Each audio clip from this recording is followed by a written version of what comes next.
Okay, we left off 792, next to the bottom paragraph.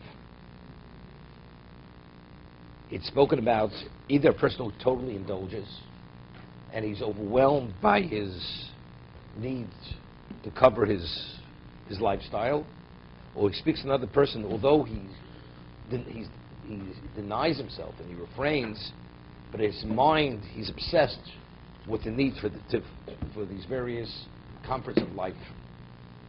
And his mind is occupied day and night with this. He says, Ushne binyono tovim. He says, both of these people are drowning. You're overwhelmed. A person is obsessed with certain thoughts, lewd thoughts. Right? It's not healthy. He's distracted 24 hours a day. A person is a hedonist, and he can't satisfy his needs.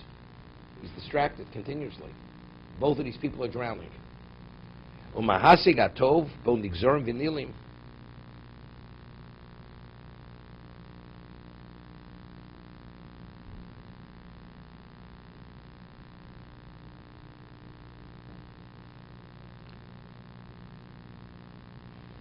Mafsidim b'schorosam v'nafsham b'chuso b'chirosam ro.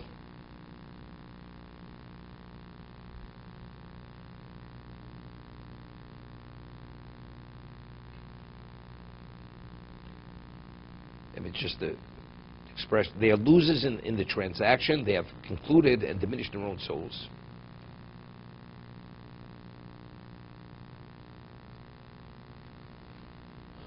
Scholim be'erech hatmura v'mumarbach. They're foolish regarding the value of the exchange and what it's been exchanged for. What does that mean? What are you giving up for what? What are you giving up for what? What is the value of being in control of your life versus not being in control of it? So you have it all. People have it all and they have nothing. Who wouldn't want what he has? But if you understand the cost of what he has, it's not worth it. And that's what he's talking about. If you're consumed and driven, and as much as you have, you always want more. And you have the pressures, all the pressures you have in life are only because of the material. So, what is the cost of what you have? The cost is phenomenal. What is the exchange? What are you exchanging for what? Contentment, tranquility for what? So they acknowledge it. You know, Shlomo says in Mishlei, when does a person have friends? When he has money, that's usually. The moment he loses money, all of a sudden all the friends disappear. So what's the value of being acknowledged?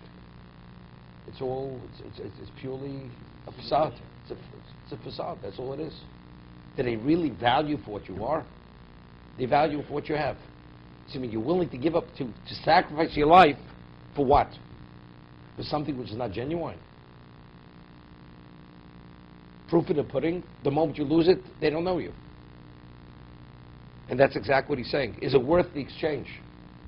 Scholim be'erech, they're foolish in regard for the exchange. K'moshe Omar, vayemiras kvodam betavna shor ochel esav. They exchanged God for what? For the Egel Azov. What did they exchange for what?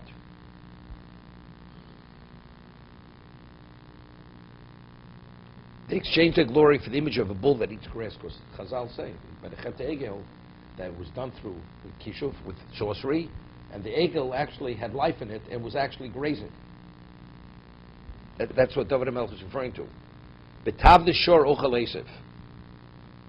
Ve'nim sorim krui hahergol hagover v'rovi aschoros hamapsidos.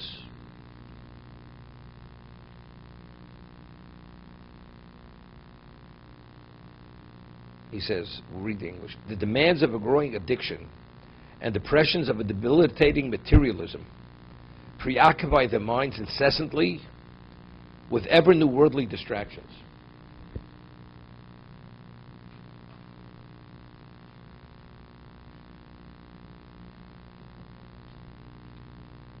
Ulayashiv libam,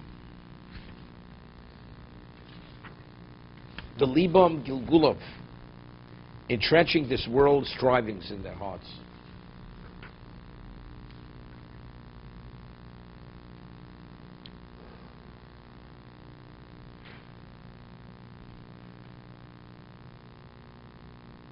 You say, is it really that bad? You know, there was a person named Yonatan Ebshitz, who lived in the 17th century. He spoke about 40 languages. He was a genius of what he knew, music and literature, besides the whole Torah. And he says, it's all nonsense. Does not compare to Torah. So he says, I could say it. Why? He says, Shlomo says, Hevel Avolam HaKol Havel. It's all vanity. It's all nothing. A man who's Chochem Yikolot, a man who knows everything, if he tells you it's nothing, evidently he knows what he's talking about. They say, what do you know? Did you ever study in university? Well, it's nothing. How do you know it's nothing? The material world, you're belittling, you're putting it there. How do you know it's nothing? Right? Why are you being so condescending?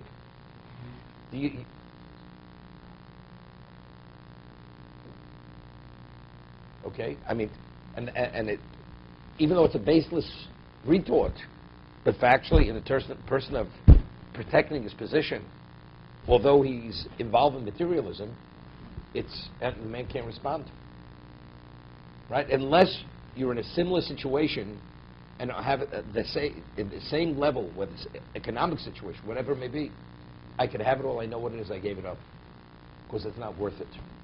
So I'm saying, he's telling you. Factually, what he's saying is accurate, but if somebody would say this to a person who doesn't have, is not able to have, doesn't even know what it is, falls on deaf ears, you're not going to get through. I'll give you an example. A person went through the Holocaust. Could you tell him, you could tell him, you know, you could try to somehow strengthen him. But to say, you know, and you try to put yourself in his place, the person will not accept your consolation. You cannot console that person. Because but a fellow Holocaust survivor, he could console that person. Because he knows exactly what it is. And the person understanding that he knows, and despite that, he's telling you what it is, okay. It's the same thing with this. But what he says is accurate. The demands of growing addiction, the pressures of a debilitating materialism, preoccupy the minds incessantly with ever newly worldly distractions, entrenching this world's strivings in their hearts. That's fact.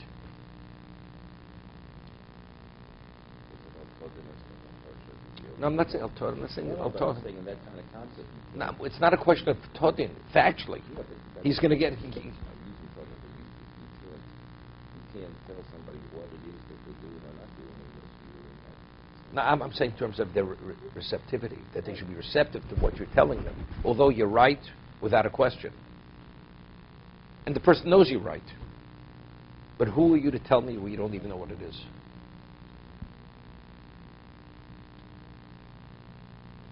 The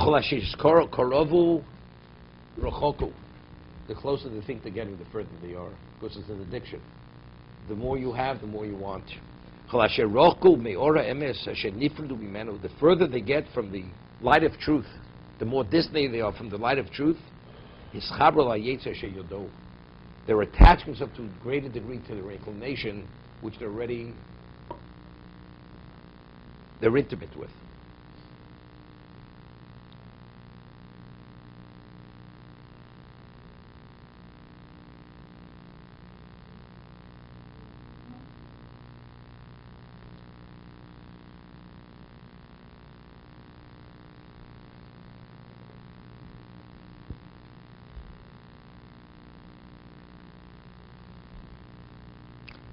One time, the whole idea today, it's part of a lifestyle.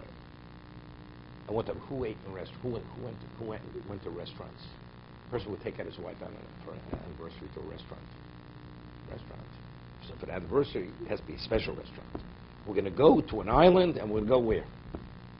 A regular restaurant's not good enough. Even the special restaurant's not good enough.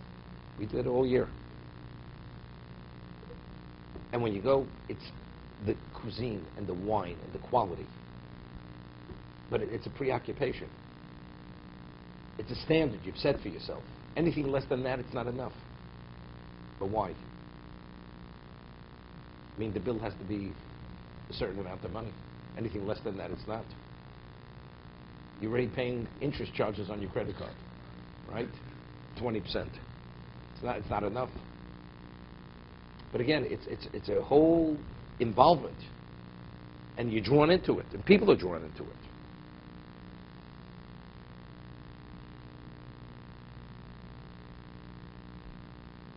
To be continued.